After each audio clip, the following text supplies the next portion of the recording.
Some professional players make a name for themselves during their careers for club and country, while others only shine after retirement when they take up a career in business. And then there are a very select few, like former French flanker Serge Betsen, who is known equally for his achievements both during and after rugby. And the Rugby Business Network has the pleasure of speaking with this incredibly talented individual. Serge, thank you for providing us with the opportunity to chat about your life as a player and as a businessman and philanthropist.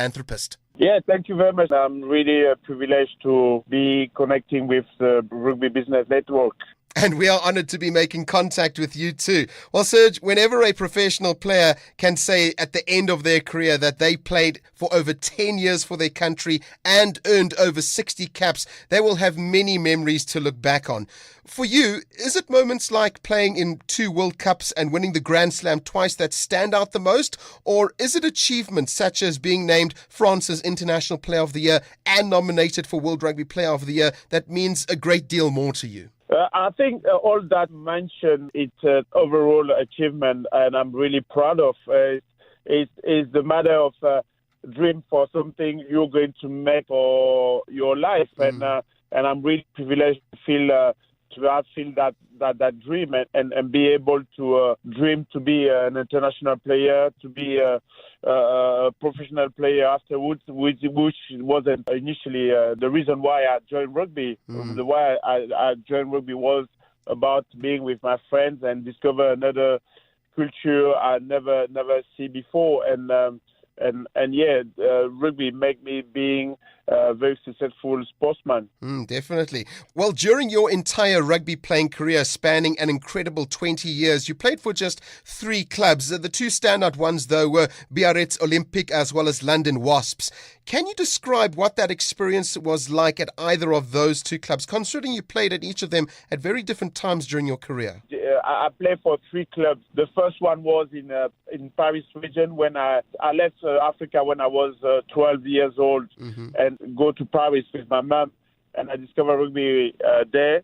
And I was really lucky to move from Paris to Biarritz when I was 17 years old, and I played in Biarritz for 17 years.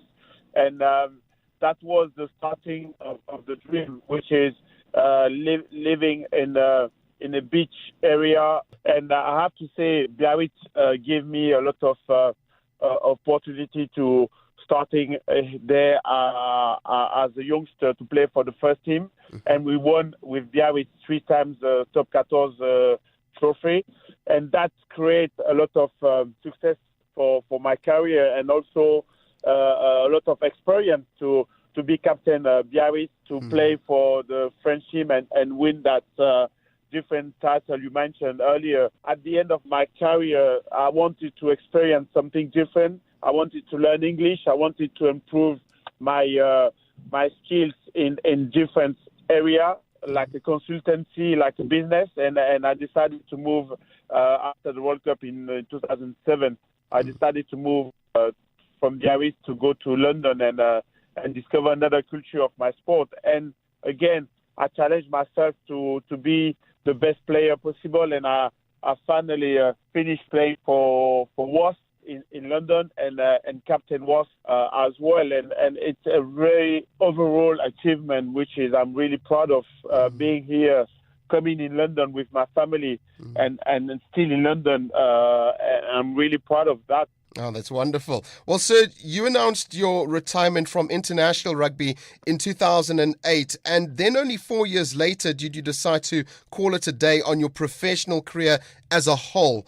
What was the reason for this, and how did those 2 separate decisions compare emotionally for you? The first one was to just say to everyone what a wonderful experience I had with the French team, because I knew I won't be to play the World Cup 2011 in New Zealand. I knew that. Then I wanted to just make it clear that I'm retiring from international and I'm going to focus on me, myself, and my family. I gave a lot to French rugby, and I wanted to focus on my family and the fact that I was moving from Biarritz to London. I wanted to make it clear for everyone. And after 3 years playing for Wasps, I decided, okay, I'm going to enjoy supporting France in New Zealand, and the club couldn't offer me 1 more year contract, and I decided, okay, I'm going to stop there. I'm going to also enjoy my new life. I retire with a lot of passion, but at the same time, no regret. I enjoy my whole career. I enjoy what I achieved so far, and it was to start a new page of what Serge Betsen is for after rugby. Oh, that's so great to hear. Well, some years have passed now since your retirement, and you still are considered as one of the best flankers of the professional era, with your fearless tackles earning you the nickname the Grim Reaper. Where would you say your determination and unwavering resilience came from? Is it something that is naturally within you, or was it learned somehow? Rugby teaches me a lot of kind of resilience. When I discovered rugby for the first time was in Paris region. And I remember one of my first training sessions where the coaches were saying that I don't really care if you score tries. I want you to be there for your teammates. I want you to support. I want you to share the anger of tackling. And that stick in my mind for a long time. And that was, I have to say, part of education in rugby. And what I found in rugby was that kind of education stick with also what I knew from my family, from my mom who raised us on her own. And with my sibling, I have to say that the way my mom was supporting us was in line with what rugby value is about. And that made me realize that those two things is about education, is about family related, that bring all together me as a person and create the desire to improve every day and to be the best player I can be, because I was seeing my mom do all that sacrifice. I have to say it's a combination of my background and the family and the discovering of rugby. And that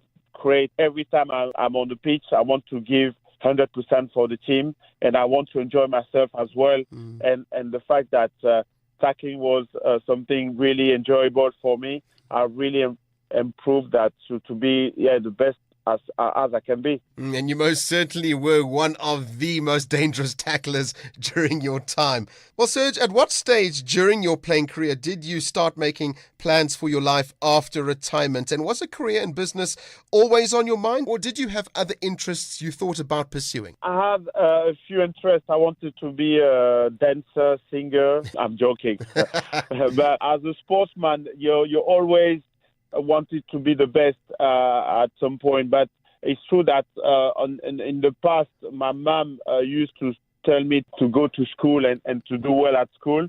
If I do well at school, she allowed me to go to rugby. Then it was important to go to uni, to have a degree. And fortunately, when rugby started being professional in 1996, one of my teacher in university told me that maybe Serge, is better, don't waste your time in uni, do what best suits you. Then I decided to go for rugby. But I was keeping in mind that I need something on the side in case I'm injured, in case I maybe retire for injury.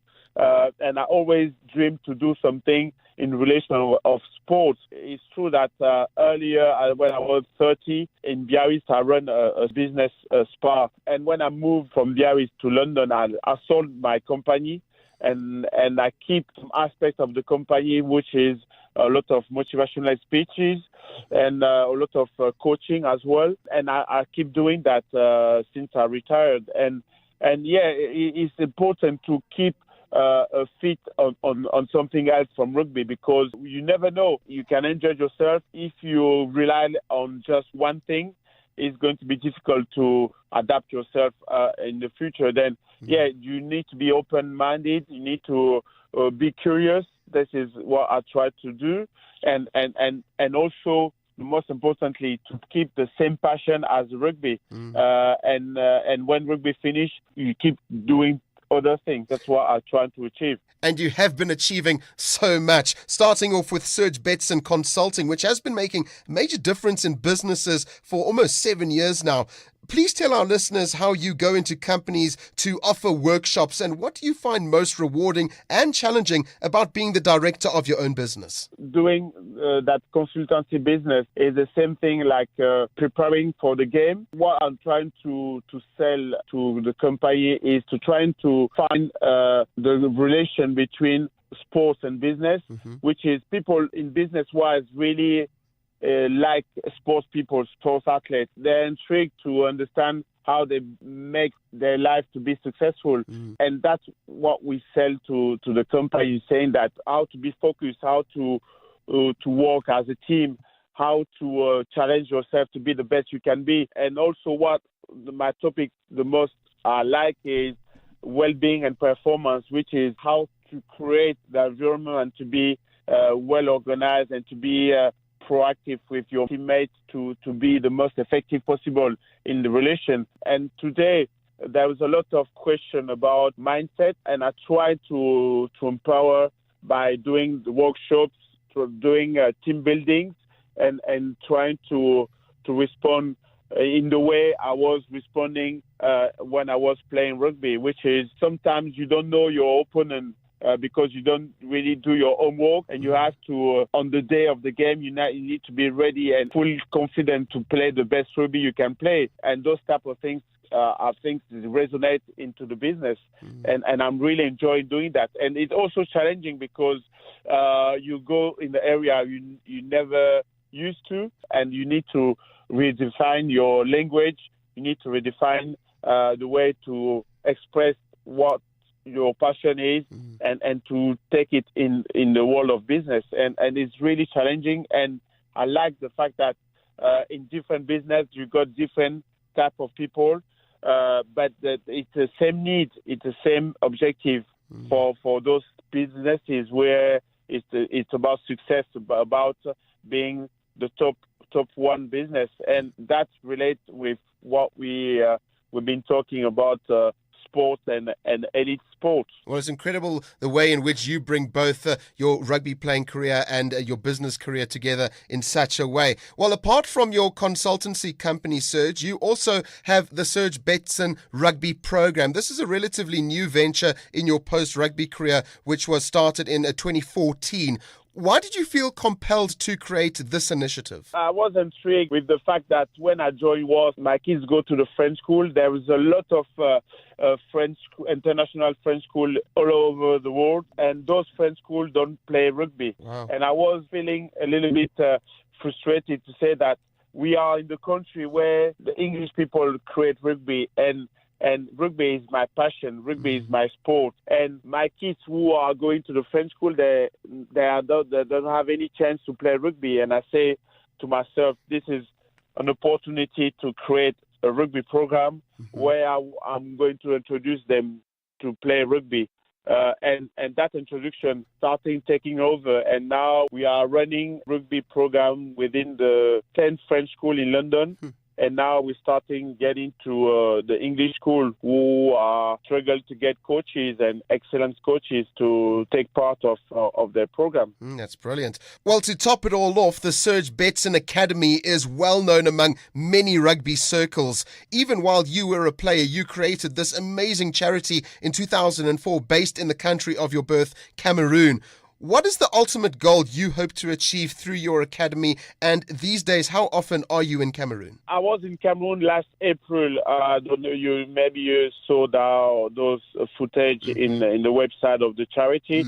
I went there to the opening ceremony of one of the centers. For the first time ever, we bought a land and build a center. As you know, the Serge Betsen Academy helping underprivileged kids through education and through health. We pay the scholarship, we pay the uniform, and we pay health when the kids or family need. We are really fortunate that within my network, we're trying to raise funds in order to support those activities. And what is really simple fact that we are just doing what we can to support 500 kids every year. And with that new centers, we are going to welcome more kids. We were looking after 80 kids in one of these centers. Now we're going to look after 130 kids. In the center, you got then library, you got nursery, you got computer center, and you got the teacher who come there twice a week to help the kids for the homework. The fact that we support them to go to the school and get education, we want them to be successful, to get a degree, to get an exam, and after that to get to uni. Being in Africa and trying to reach a dream of work or being a doctor or whatever kids wanted to do is the first word is to get an education.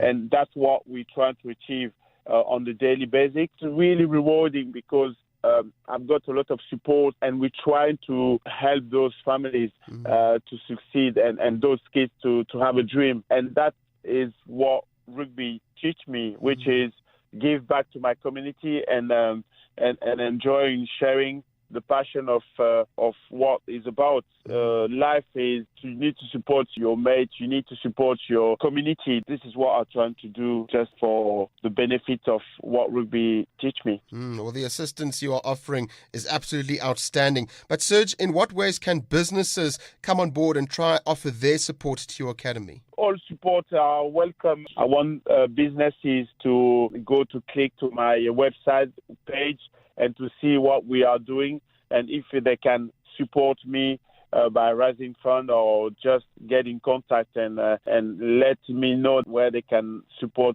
by some different things, raise fund or just helping me to develop my network. It would be much appreciated, and just feel free to see what we've been doing, and if you want to join us, yes, please do. Brilliant. Well, the Serge Betsen Academy is also a charity partner of the Rugby Business Network. How did this relationship come about, and what do you hope to achieve through this collaboration? I already achieved a lot because Colum will create a Rugby Business Network. I know him since the start, since the beginning, and it's always a pleasure to have that link with Rugby Business Network and to get to meet businesses, to get to meet great rugby player as well. And it's part of DNA of rugby to share the business and to develop our relationship, because rugby is one of the best sport in the world, which is not just about sports, about lifestyle, and I believe rugby business are running in that style, which is getting in contact and pushing the barrier of the nationality, pushing the barrier of the culture to talk about sport and passion, and now bring business because we are not football. Our sport is in relation with sharing, with network. Together we can succeed and achieve better things together. Without a doubt. Well, lastly, Serge, I don't want to put you on the spot, but which do you find more enjoyable now, playing rugby or your careers in business, coaching and charity? I have to say it's the combination of both. I really enjoy my time playing rugby. Now it's another chapter of my life. I really enjoy it. It's challenging because it's something I never used to. The fact that someone who are really curious, really willing to learn and improve to get better and better. It's a really, really nice challenge for me and people who work around me. And thank you for giving me an opportunity to talk about my activities. And thank you for your time. It's really a great privilege for me to talk about what I'm doing. And thank you for providing us with the opportunity to speak about your post-rugby careers, which are equally, if not more, incredible as your professional career was as a player. It has been amazing to hear your experiences as both a player and now in your life after rugby, and the Rugby Business Network wishes you nothing but happiness and success going forward. Yeah, thank you very much.